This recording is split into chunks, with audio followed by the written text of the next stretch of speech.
some reason, I'm looking through the San Jose Mercury in the just random stuff section for sale.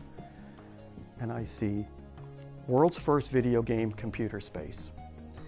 No price, just call. I'm like, wow, I'm pretty interested in this. So I called the guy. I said, so you got a computer space? Yeah. He goes, yeah. First game ever. Okay, great. What color is it? And he goes, well, what color do you want? I'm like, wow, this is getting very interesting, because who has a whole bunch of computer spaces, and who would know that they came in all these different colors? He goes, I got a yellow, a solid blue, metal flake blue, and metal flake red. And he goes, a whole bunch of other games too. Okay, great. Want to come up and see them. These were in a Quonset hut on a sunflower seed farm off of Highway 80 in Dixon, California, halfway between, the Bay Area and Sacramento. And these things hadn't been moved in, probably since 1975. And so I got in touch with Nolan and showed him the pictures and scratched his head, and then like a light bulb went off in his head. He goes, these were Ted Dabney's. These were Ted Dabney's units. This was his route. When he left, he took a route that we had, and he goes, this yellow one's the first one. He goes, I know it. That yellow one is the very first one. I kept the first one, which is a beautiful yellow computer space, and I kept Pong number 46, and we got the rest of them running and working as good as we could. We got it all for $5,000. I don't regret the purchase one bit. Not for a minute.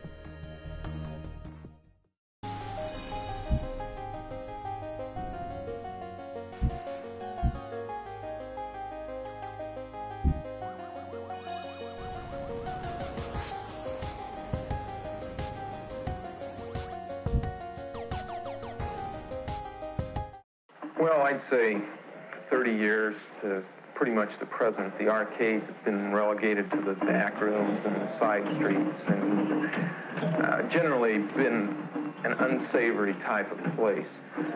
What we want to do is bring the amusement game to age.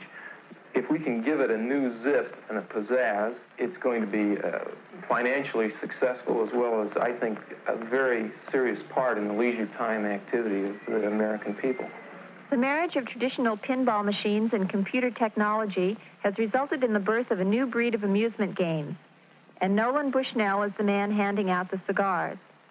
Bushnell has developed two such games, Computer Space and Pong, and believes that they and others like them will move the pinball industry out of America's bus stations and bowling alleys and into the space age. In 1971, Bushnell invented Computer Space, but sold production rights to Nutting Associates of Mountain View, California, for royalties based on the number of games sold. It proved a good deal for both parties. Sales already exceed 1,500 machines. Computer Space, like Pong, sells for around $1,000 and is played on the screen of a standard television set, which has been programmed to display the desired game. In Computer Space, the player controls a rocket ship, which is trying to shoot down enemy flying saucers while avoiding their missiles.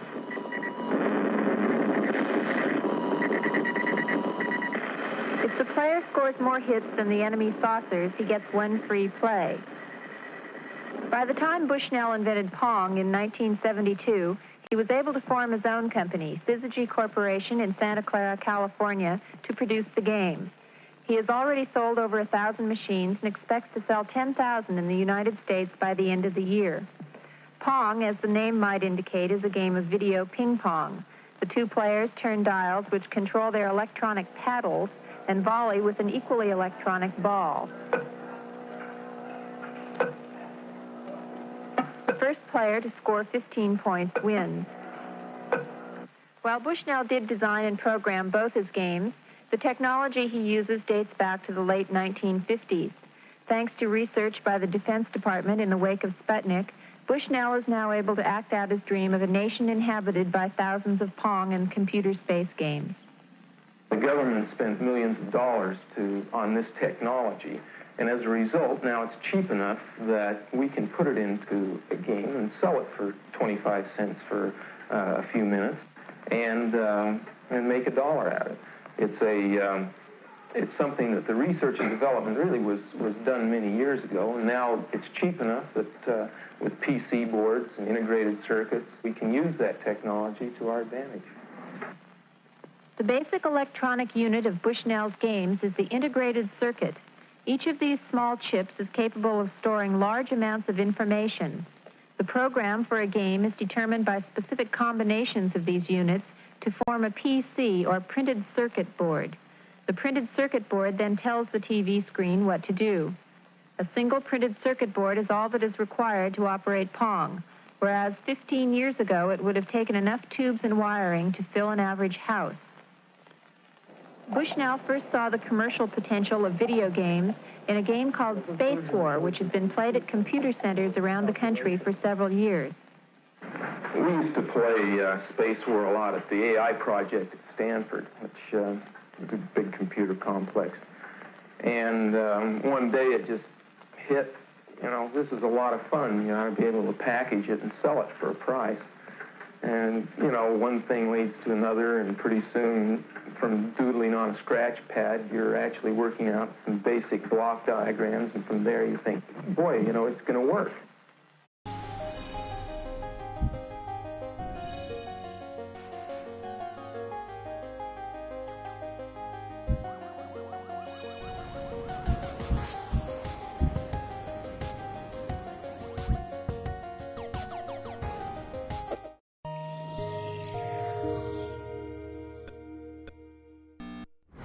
You know what the Atari motto is? Innovative leisure, right? Well, it didn't say innovative arcade games. It didn't say innovative video games. It said innovative leisure. It was broad from day one. I mean, Nolan always had a consumer game in his mind because that's what he hired me to do. And I wound up doing the wrong thing and making a hit coin-op game, right? When I was at Ampex, I learned how to make sync generators, synchronizing, the basic fundamental circuit necessary to get a TV signal, because we had to generate an analog signal. So you do that and you get the ball at one speed and you put paddles up, and it's a very, very boring game. And so I added the speed up and I added the angles off of that, just, to make it playable, interesting. And so it started getting a little interesting. That's cute. And Nolan said, well, it's got to have score. We had a pretty good game, and hey, great. So what are you going to do for sound? I go, sound? I'm already over budget. What am I going to do? Nolan said, well, I want the sound of a roar of a crowd of thousands applauding your win. And Ted said, I want boos and hisses. And I'm thinking, how do I do that? Listen, I got video. I got the goddamn game up. Now you wanted me to do this. I'll be right back. So I pissed around for a day and poked around sounds that already existed in the vertical sync generator and gated them out with the 555 timer. I love it. Years later, the sound is so well thought out, so appropriate. It was like, are you kidding me? It was just, just thrown together in spite of what the boss said. And so that was how Pong came to be.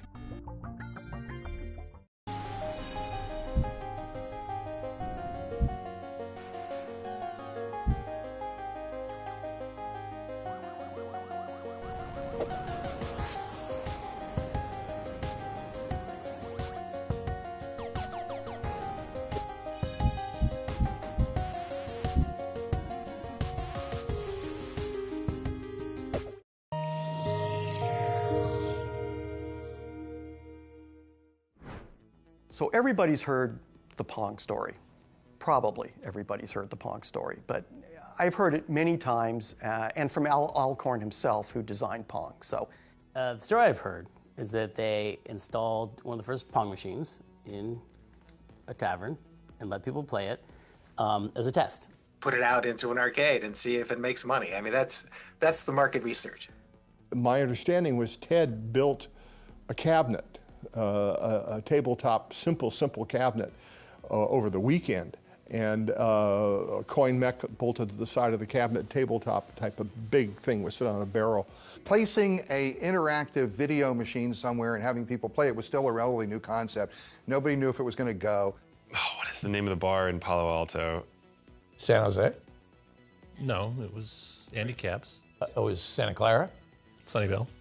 So we'll put it in Andy Capp's. You know, it's a coin-op game, be it fragile and humble, and so we did. Well, my memory is that he gets a phone call, the game's busted, which of course is the usual thing you get on a support line. It doesn't work. What is it, and in what way does it not work? Well, it doesn't work.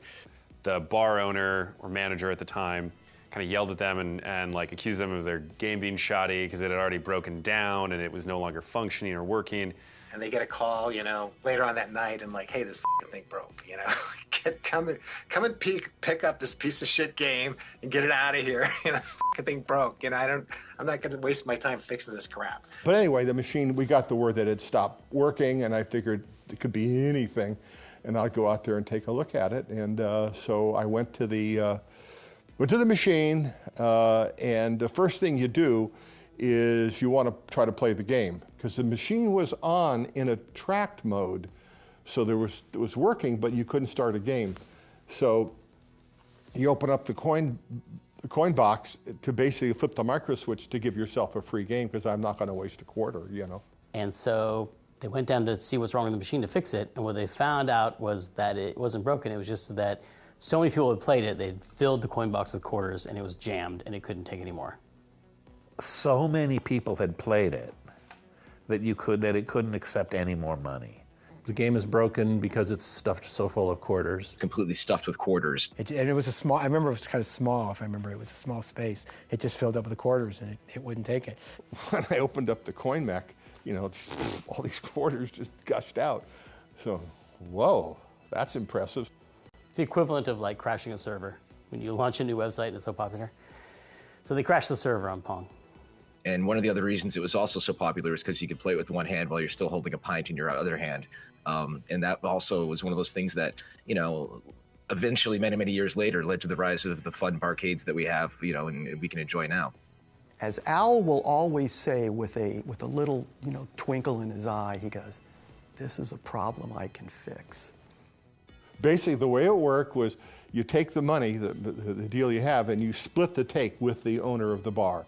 And so I did that, and I had this sack of quarters, and the next day I come into work, and I said, I got the machine fixed, and here's the problem. The goddamn thing's making too much money. And they'll went, really? But it was one of those great moments where something that supposedly was failing was actually such a huge success that no one could recognize. It was truly the ugly duckling version of technology. Because remember, Nolan thought, he was like, this is just a placeholder until we get to design the really good game, because who's going to play this stupid shit-ass game?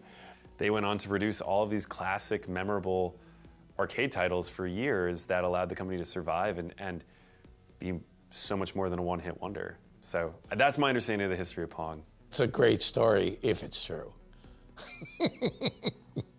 When a story is good, you know there's some doubt about it. Like, oh, that's too good to be really true. It's probably a boring version of it that's actually true. You know, it sounds realistic to me. You know, I mean, I've kind of seen that happen in my own. And when you do get a really great game, the coins will just overflow, and you know, it's kind of a cool feeling. Anyway, that's how that all happened. Yeah. Anyway.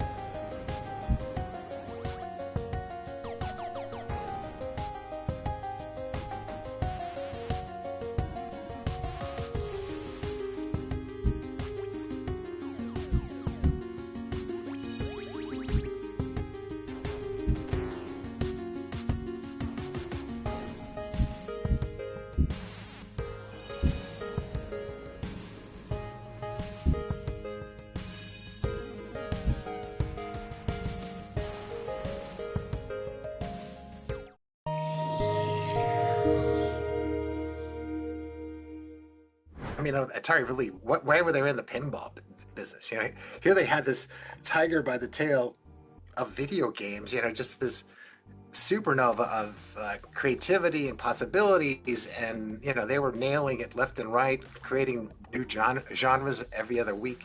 Why would you mess around with pinball? You could tell our games were just not working, you know, and due to reliability, poor engineering, you know, thermal issues, issues of the games just falling apart, poor hardware design. You know, I could see the writing was on the wall that we were going to go down. I mean, the pinball division was just a massive disaster. I mean, it was, you know, it's kind of the, you know, kind of the hubris of, you know, I guess Silicon Valley, even in that era, you know, where it's like, oh, these morons in Chicago, they make these crappy old games, you know, like, you know, we're going to redesign everything. We're going to put the display down in the bottom. We're going to, you know, put the boards, you know, underneath the play field so all the crap falls in and shorts out the things. And I mean, it was really horrific design, and they caught on fire. And, the solenoids, they used this thing called rotary solenoids, which burned up and the screws fell out. And, you know, it was kind of a, you know, just a complete disaster as far as like design and also testing. And so there was a lot of games that caught on fire in the early days. So, but they made a lot of money when they were working. You know, I think the programming was awesome because I did it. You know.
You will hear stories of hot tubs in the lobby and drug use in the office, and I'm here to tell you that none of that happened in my department.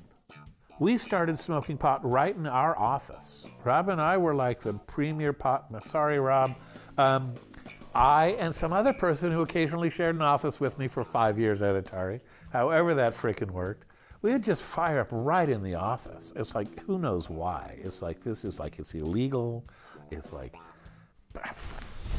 it wasn't even a sense of privilege. It was just mindlessness. I worked in a satellite office. I started in 1977, which was still pretty early. It was only 18 months since the 2600 came out.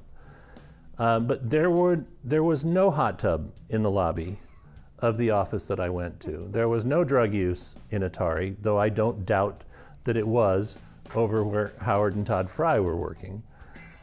Drugs were consumed at Atari by all kinds of people at all levels of management, from the bottom to the top and all over engineering. Not everybody did drugs, but some people did, and some people enjoyed them, and some people abused them, and some people went to the hospital on them. And but by and large, drugs were a relatively nominal factor. Drugs, you know, there was a lot of marijuana, and it participated a lot in brainstormings. So we had the way of, you know, trying to incorporate drugs into our productivity model. I went home and I smoked a joint, a little bit of cocaine and a little bit of psilocybin in it. And I was sitting there, it was about half gone when I realized, oh, you could do that. And it's like I put it out and I went and I wrote a page of notes. And my design for that kernel was exactly what it ended up shipping. It was like, it has a tremendous amount of effort, actually, to get everything organized. You know, they did have good deliveries of cannabis in the interoffice mail. You know, that was probably the primary use of those yellow manila envelopes. I think it was, you know, Fridays or Monday. I think it was Fridays when you get these really thick envelopes coming through the system. You know, and it was weird. There was a guy working there, and his job was he was the weed dealer. You know, that was his sole job at the whole company. And there was a very straight German VP of hardware down the hallway in the building. I have no idea. He complained to management about the smell of pot smoke in the corridors. So they got him an office in a different building. I have been asthmatic since I've been 12. I need drugs to breathe. I did not do drugs because drugs to me were something that let you get up in the morning, you know, and breathe. So nor did I think I wanted to mix those things. The high of me was doing the work, and I was always a happy guy. So I just didn't feel I needed it. So I never did drugs, but there were a lot there. Don't put too much stock in the fact that every Atari employee was stoned out of their minds while making games. I mean, there was all kinds of drugs consumed at Atari, but the real drug at Atari was going into a store and seeing your product, seeing your game on a shelf.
When was this? 1980, 81, that time frame.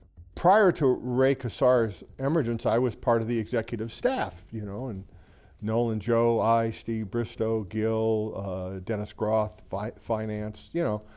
We were all friends and no politics and all that, and we all worked together and part of the team. It was great. Once Ray took over, nope, it was all a closed office, and he met with all his hires from Procter & Gamble, and so I realized, okay, I'm out of this. I'm either going to have to quit because Nolan had gone, Joe had gone, Lipkin, everybody had gone. I figured, well, I'll go back. This is my baby. I'm going to do it one more time. And we had used holography. We couldn't keep secrets at Atari. We're just no good at it. So we decided the best thing to do was put out disinformation. So one of the best ones was the next coin-op game is going to have holography in it. It was like, what the hell is that? I knew what it was, cause having, you know, been to college and studied this physics and stuff. But that was just. But anyway, I decided, well, Let's do something in holography. Maybe there's something there. I'll take it. Sounds hard. Sounds interesting. I know a little bit about it.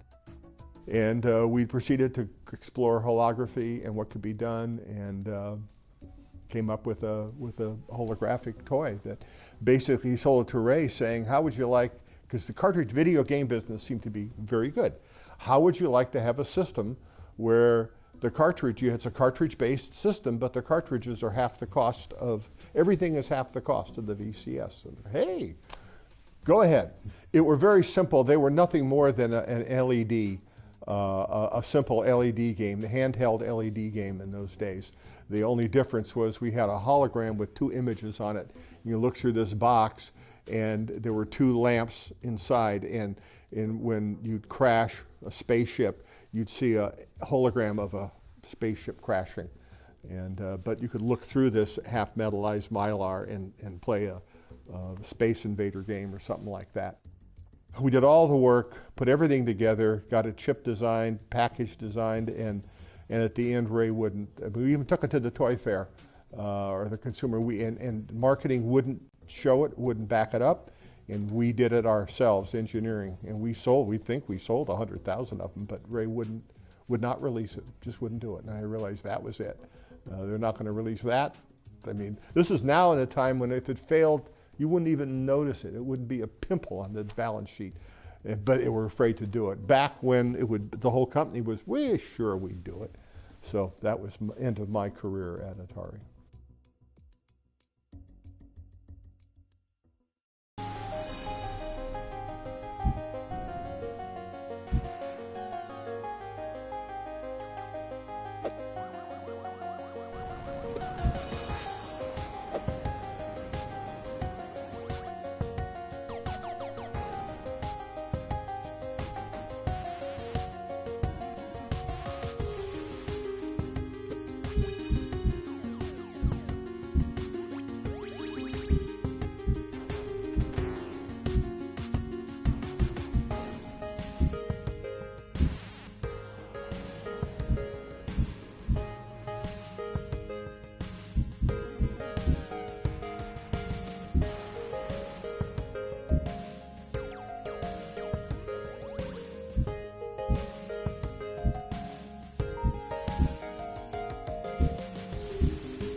On the simplest level, what the VCS, the Atari 2600, what that is, it's a combination of plastic and computer chips that enables you to play a video game, an interactive video game on your home television, which is something that never really happened before. If you're making an arcade game, it begins as a hardware project. If you need something more in the hardware, just put it in the hardware and you can use it in your game. The Atari 2600, we didn't have that luxury. The game was already in Grandma's house. It was already hooked up to her TV. And all we could do is make a different cartridge, sell that to the person, he plugs it in. It was the thing that made video games a worldwide phenomenon. And all it is it's a box that enables you to play an interactive game on your TV. But on a cultural level, that's such a huge thing to do, because there were two things that achieved that changed the world, literally changed the world. One is it put computers in homes. At a time where IBM only had about 10,000 PCs sold altogether, Atari had millions of units installed, and every one of those was a computer in the home. The other thing it did was it created an interactive medium with television, which was always a passive medium. Before video games, people were just zombies sitting on the couch watching TV. But video games turned people into zombies jumping up and down on the couch yelling at the TV. And that was a very different experience. And I think that was huge in terms of taking people from a passive state to an active state. And we're still learning the implications of that.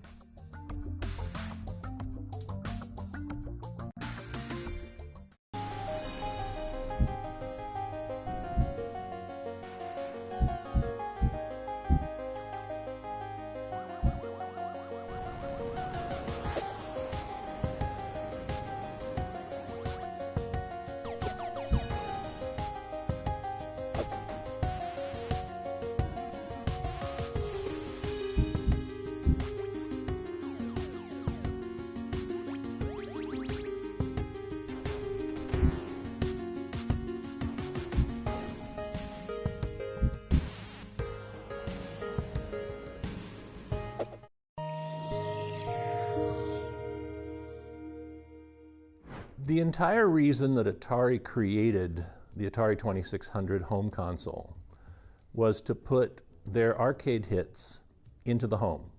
If we can sell home versions of our arcade hit games into the home, we can sell millions of them instead of just take quarters from the thousands of people who go to arcades. And so the hardware was designed to make it possible to play Tank and Pong. That's about all that they did in the hardware. So the distinction is this. CoinUp gets to use more expensive hardware. They get to use tons and tons of hardware, and they get to refresh their hardware all the time. I had played an Outlaw-like game in the arcade. I think it was Midway. And you know, I was just told to make a game, so I said, well, here's an idea, two guys shooting at each other. And so I made that game. My goal is to try to make it like the arcade game, so I could look at the arcade game and say, this is what it has to do. So there really wasn't any need for me to have communication with the arcade guys. I'm particularly proud of the Atari 2600 Canyon Bomber because it also has the Atari arcade game Depth Charge in it. So it turns out that in a 2K byte Atari 2600 cartridge, I simulated both Canyon Bomber and Depth Charge, which were probably $3,000 arcade game hardware. When I was young, when I was little, I remember there was this drugstore, and in their comic book rack, they had these abridged versions of great literature. You'd read it, and it was the whole story of Treasure Island. War and Peace, a comic book. But that whole notion of an abridged version, that is what was going to happen. When I did Donkey Kong, I had, not surprisingly, absolutely no contact with Nintendo. Coleco was able to get me a machine. So I had a machine that I could play and look at, and I had already played the game. And like David said, with Canyon Bomber, the game is the spec. Frankly, the hardware is so different in its capabilities that I can't think of any value I would have had getting in touch with anybody at Nintendo. It's like talking to the guy who created the Porsche Carrera about making a bicycle. I mean, it's like, there's not a lot there. Not a lot you're going to tell me. Here's this masterpiece, and do it on this toaster, you know. And I was young enough and stupid enough to not be intimidated. And I wasn't, because I was just a kid. And I was like, no big deal.